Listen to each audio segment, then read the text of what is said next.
नमस्कार, मैं हूं अंजलि। प्योर पटना में आपका स्वागत है। आज है 6 मार्च दिन शुक्रवार। नजर डालते हैं आज की 25 अहम बड़ी खबरों की ओर विस्तार से।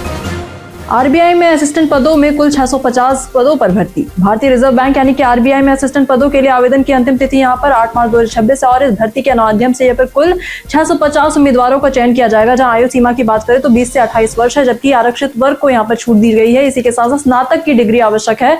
चयन प्रक्रिया में प्रारंभिक परीक्षा, मुख्य परीक्षा और लैंग्वेज प्रोफिशिएंसी यहाँ पर टेस्ट शामिल है। इसी के साथ साथ प्रारंभिक परीक्षा में यहाँ पर 11 अप्रैल से, मुख्य परीक्षा यहाँ पर 7 जून को आयोजित की जाएगी और चयनित उम्मीदवारों को यहाँ पर 29,000 से लेकर आपको बताएं 80,650 रुपए तक की प्रतिमाह वेतन मिलेगा। वही आवेदन फीस जनरल, ओबीसी, ईडब्ल्यूएस के लिए 450 रुपए है। एससी एसटी दिव्यांग के लिए यहाँ पर 50 रुपए है। नीतीश कुमार ने राज्यसभा के लिए नामांकन किया। आपको बताएं कि बिहार के मुख्यमंत्री नीतीश कुमार ने यहां पर विधानसभा पहुंचकर राज्यसभा के लिए नामांकन दाखिल किया। उनके साथ बीजेपी अध्यक्ष नितिन नवीन, रामनाथ ठाकुर, उपेंद्र कुशवाहा और शिवेश कुमार भी मौजूद थे। वही केंद्रीय गृह मंत्री अमित शाह ने यहां पर नीतीश कुमार की तारीफ करते हुए कहा कि उनका कार्यकाल बिहार के इतिहास में स्वर्णिम पृष्ठ के रूप में देखा रहेगा। इसी के साथ साथ उन्होंने भ्रष्टाचार के बिना लंबा राजनीतिक सफर तय किया और बिहार को विकास की राह पर अग्रसर किया। इसी के साथ साथ नीतीश कुमार ने अपने सोशल मीडिया पोस्ट में कहा कि वे संसद के दोनों सदनों के सदस्य बनना चाहते हैं और नई सरकार को पूरा सपोर्ट देंगे। इस पर तेजस्वी यादव ने बीजेपी पर हमला करते हुए कहा कि बिहार में महाराष्ट्र मॉडल लागू किया गया है और नीतीश कुमार को टॉर्चर किया गया है। बिहार में नशा नियंत्रण के लिए हर जिले में खुलेंगे थाने। बिहार सरकार ने आर्थिक अपराध इकाई और सीआईडी के यहाँ पर सीआईडी से अलग कर यहाँ पर नया मद्य निषेध एवं स्वापक नियंत्रण ब्यूरो गठित किया है, जिसके साथ साथ ये ब्यूरो शराब और ड्रग्स दोनों के खिलाफ कार्यवाही करेगा। जहां राज्य भर में जिला स्तर पर नारकोटिक्स थाने खोलने की तैयारी है, जिससे नशे के मामले की यहाँ पर जांच तेज होगी और इसी के साथ साथ अभियुक्तों को जल्दी सजा मिल सकेगी। वही नया ब्यूरो एडीजी यहाँ पर मद्य निषेध के नेतृत्व में काम करेगा और इसी के साथ साथ 218 एंटी लीकर टास्क फोर्स यहाँ पर इसी कमांड में आएगी। सरकार ने यहाँ पर 88 नए पद सृजित किए हैं। इसके साथ साथ 229 पदों का हस्तांतरण किया जा रहा है। इसी के साथ तकनीकी और खुफिया स्तर पर भी सुधार किए जाएंगे। पटना में सीएम नीतीश के राज्यसभा नामांकन पर कार्यकर्ताओं ने किया हंगामा। पटना में मुख्यमंत्री नीतीश कुमार के राज्यसभा नामांकन के बाद से सियासी हलचल बढ़ गई है। मुख्यमंत्री आवास के बाहर जदयू कार्यकर्ताओं की भारी भीड़ जमा हो गई और इसी के साथ साथ कुछ कार्यकर्ता विरोध में नारेबाजी करने लगे, बल्कि कुछ यहाँ पर भावुक होकर रोते हुए भी नजर आए। कई ने कहा कि नीतीश कुमार को बिहार छोड़कर दिल्ली नहीं जाना चाहिए। प्रदर्शन के दौरान केंद्रीय मंत्री और जदयू नेताओं के खिलाफ भी नारे लगाए गए। वहीं पार्टी के वरिष्ठ नेताओं ने यहाँ पर कहा कि मुख्यमंत्री का फैसला अभी सभी को स्वीकार करना होगा। इसी के साथ नामांकन के बाद ये प्रतिक्रिया पटना की राजनीति में चर्चा का विषय बनी हुई है। पटना के पर्यटक स्थल में आज बात होगी इको पार्क की। ये पार्क अक्टूबर 2011 में बिहार के मुख्यमंत्री नीतीश कुमार द्वारा उद्घाटन किया गया था। इसी के साथ साथ पार्क का क्षेत्रफल की बात करें तो 9.18 हेक्टेयर है और इसमें आपको बताएं कि झीलें की संख्या यहाँ पर 1445 मीटर की पथ और 1191 मीटर का यहाँ पर जॉगिंग ट्रैक है और इसी के साथ साथ यहाँ बच्चों का कोना, फूड कोर्ट, फव्वारे और थीम पार्क जैसे राशिवन और गुरु वाटिका, पंचवटी और क्यूलीवन भी है। इसी के साथ साथ पार्क में 3000 से अधिक पौधों की प्रजातियां भी हैं। प्रतिदिन 3000 से 5000 लोग इसका आनंद लेते हैं। विशेष दिन और रविवार में यह संख्या 6000 से 9000 तक बढ़ जाती है। तेजस्वी यादव ने सीएम नीतीश के राज्यसभा जाने पर बीजेपी पर कसा तंज। नेता प्रतिपक्ष तेजस्वी यादव ने यहां पर मुख्यमंत्री नीतीश कुमार के राज्यसभा जाने को लेकर भाजपा पर तीखा हमला किया है। उन्होंने आरोप लगाया है कि भाजपा ने नीतीश कुमार को यहां पर हाईजैक किया है, ओबीसी, अति पिछड़ा और दलित नेतृत्व को आगे बढ़ने नहीं दिया। वही तेजस्वी ने कहा कि जनता के साथ धोखा हुआ है। वही जदयू को खत्म करने की साजिश चल रही है। उन्होंने नीतीश कुमार की सेवा की तारीफ करते हुए उनके बेटे निशांत कुमार का राजनीति में स्वागत किया और भाजपा के चुने गए मुख्यमंत्री को रबर स्टैंप बताया। पटना में आज 6 मार्च से लेकर 7 मार्च तक के वीकेंड प्लान्स जाने।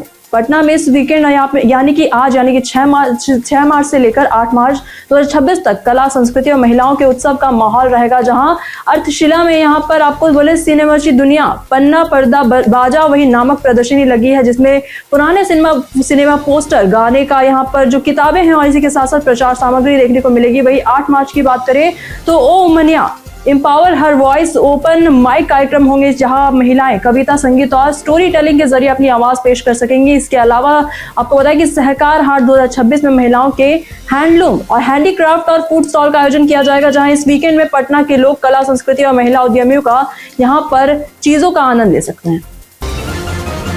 पटना फेमस पर्सनालिटी में आज बात होगी अनिल अग्रवाल की। इनका जन्म 1954 में पटना में हुआ और उन्होंने मिलर हाई स्कूल से पढ़ाई की। 19 साल की उम्र में वे मुंबई चले गए और अपने व्यवसाय की शुरुआत आपको बताया कि स्क्रैप मेटल ट्रेडिंग से की, जहां आपको बताया कि उन्होंने शमशेर स्टार्लिंग कॉर्पोरेशन खरीदी और इसी के साथ 1986 में स्टारलाइट इंडस्ट्री स्थापित की।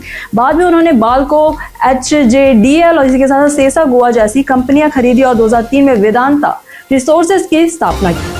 पटना और औरंगाबाद में सड़क सुरक्षा के लिए ड्राइवर ट्रेनिंग अभियान शुरू। पटना और औरंगाबाद में सड़क सुरक्षा बढ़ाने के लिए यहाँ पर बड़े पैमाने पर ड्राइवर ट्रेनिंग अभियान शुरू किया गया है, जहां मुख्यमंत्री नीतीश कुमार के सात निश्चय योजना 3 के तहत यहाँ पर सबका सम्मान और जीवन आसान पहल में पैदल यात्रियों की सुरक्षा पर विशेष ध्यान दिया गया है। इसी के साथ साथ ट्रेनिंग में यहाँ पर जेब्रा क्रॉसिंग, हॉर्न कम इस्तेमाल करना, सीट बेल्ट और ओवरटेकिंग नियम और स्पीड लिमिट और ट्रैफिक सिग्नल पालन जैसे महत्वपूर्ण पहलुओं पर फोकस किया जाएगा।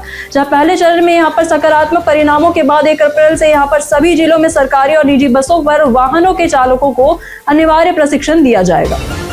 पटना में हादसों की मार से पीएमसीएच पहुंचे कई घायल। पटना में सड़क हादसों के कारण यहां पर कई मामले सामने आए, जिससे शहर के अस्पतालों में घायलों की भीड़ लग गई है। सबसे ज्यादा मरीज यहां पर पीएमसीएच में पहुंचे, जहां करीब 25 घायलों का इलाज किया गया। वहीं आपको बताया कि गार्डिनर अस्पताल में यहाँ पर 12 और आईजीएमएस में 9 घायलों को भर्ती कराया गया। जहाँ त्योहार को देखते हुए पटना का यहाँ पर स्वास्थ्य विभाग पहले से ही अलर्ट पर था। वही अस्पतालों में यहाँ पर एक्स्ट्रा बेड रिजर्व रखे गए थे और इसी के साथ साथ इमरजेंसी के लिए स्पेशल डॉक्टरों और नर्सिंग स्टाफ की भी तैनाती की गई थी और एम्बुलेंस सेवा भी लगातार सक्रिय रही ताकि घायलों को तुरंत अस्पताल पहुंचाया जा सके। पटना में गर्मियों में बिजली कटौती से मिलेगी राहत। पटना के लोगों को गर्मियों में बिजली कटौती से समस्या से यहाँ पर राहत मिलने वाली है, जहाँ शहर में बिजली के बढ़ते लोड को देखते हुए 4 नए पावर सब स्टेशन बनाए जा रहे हैं। जहाँ पश्चिमी क्षेत्र में आसोपुर, उसरी और बिहटा तथा पूर्वी क्षेत्र में यहाँ पर खेमनीचक में ये स्टेशन निर्माणाधीन है। इसी के साथ साथ पेसो के महाप्रबंधक दिलीप कुमार सिंह के अनुसार हर स्टेशन में यहाँ पर 10 MVA क्षमता के 2 ट्रांसफार्मर लगाए जाएंगे। वही आसोपुर पावर सब स्टेशन चालू हो चुका है और नए सब स्टेशनों के चालू होने से करीब 5 लाख से अधिक लोगों को निर्बाध बिजली मिल सकेगी और ओवरलोड की समस्या भी कम होगी। पीएम सूर्य घर योजना के तहत छत पर सोलर पैनल कैसे लगाएं? गर्मियों में बिजली बिल बढ़ना आम बात है, वही खास करके बड़े परिवारों में। ऐसे में सोलर पैनल लगाना फायदेमंद है। वही केंद्र सरकार की पीएम सूर्य घर योजना आवासीय घरों पर सोलर पैनल लगाने पर सब्सिडी देती है। अगर आपकी छत पर दुकान है लेकिन आपको बताएं कि बिजली घरेलू कनेक्शन से आती है तो योजना का लाभ मिलेगा। वही इसी के साथ साथ 1 किलोवाट तक का यहाँ पर 30,000 रुपए, 2 किलोवाट तक का अगर बात करें तो 6,000 और 3 किलोवाट की या फिर उससे अधिक पर यहाँ पर 80,000 रुपए तक की सब्सिडी सीधे बैंक खाते में भेजी जाती है। जहाँ आवेदन योजना की वेबसाइट पर करें, तकनीकी मंजूरी और इंस्टॉलेशन के बाद सब्सिडी डीबीटी से मिलेगी। आईआईटी पटना ने लिंकॉलिन यूनिवर्सिटी के साथ किया एमओयू हस्ताक्षर। आपको बताएं कि आईआईटी पटना ऑस्ट्रेलिया की लिंकॉलिन यूनिवर्सिटी ने यहाँ पर 3 मार्च का जो अकादमिक और शोध सहयोग बढ़ाने के लिए एमओयू पर हस्ताक्षर किए हैं। ये समझौता संयुक्त शोध परियोजनाओं, फैकल्टी और छात्र आदान प्रदान कार्यक्रमों, साथ ही साथ अंडर ग्रेजुएट और पोस्ट ग्रेजुएट सहयोगी को बढ़ावा देगा। इसी के साथ साथ इसके तहत अंतर विषयक शैक्षणिक गतिविधियों का विकास भी शामिल है, जिससे छात्रों और कर्मचारियों को वैश्विक अनुभव और शिक्षा में अधिक अवसर मिलेंगे। इसी के साथ साथ इस समारोह में आईआईटी पटना के वरिष्ठ प्रशासनिक सदस्य और फैकल्टी उपस्थित थे और यह साझेदारी दोनों संस्थानों के लिए अंतर्राष्ट्रीय एकेडमिक नेटवर्क और शोध क्षमता को मजबूत करेगी। जाने कैसा रहेगा पटना के मौसम का मिजाज। आज पटना में मौसम स्थिर और सुखद रहेगा, जहां अधिकतम तापमान की बात करें तो 32 से 34 डिग्री सेल्सियस और न्यूनतम तापमान की बात करें तो 16 से 18 डिग्री सेल्सियस के बीच रहने की संभावना है। सुबह से ही पटना वासियों को हल्की गर्मी का एहसास होगा। दिन भर धूप के साथ मौसम आरामदायक रहेगा, हवा में नमी कम रहेगी, इसलिए आज बाहर जाने से हल्की सैर या फिर काम करने के लिए मौसम पूरी तरह से अनुकूल रहेगा। निफ्ट पटना में 12 से 14 मार्च तक स्पेक्ट्रम 2026 का आयोजन। आपको बताएं कि राष्ट्रीय फैशन प्रौद्योगिकी संस्थान निफ्ट पटना ने यहाँ पर 12 से 14 मार्च तक यहाँ पर स्पेक्ट्रम 2026 का आयोजन किया जाएगा। ये 3 दिवसीय महोत्सव फैशन, संस्कृति और शिल्प में युवा प्रतिभाओं को मंच देगा, जहां पहले दिन क्राफ्ट बाजार का उद्घाटन होगा और हेरिटेज फैशन वॉक का यहाँ पर आयोजन किया जाएगा। दूसरे दिन यहाँ पर वेयरेबल आर्ट वॉक और इसी के साथ साथ नृत्य, नाटिका और बैंड प्रदर्शन यहाँ पर होगा। इसी के साथ साथ अंतिम दिन की बात करें तो स्पेक्ट्रम फैशन वॉक के साथ मिस्टर और मिस स्पेक्ट्रम प्रतियोगिता और पुरस्कार वितरण समारोह आयोजित किया जाएगा, जहाँ आयोजन का उद्देश्य बिहार के पारंपरिक हस्तशिल्प और हथकरघा यहाँ पर विरासत को संरक्षित करना और बढ़ावा देना है।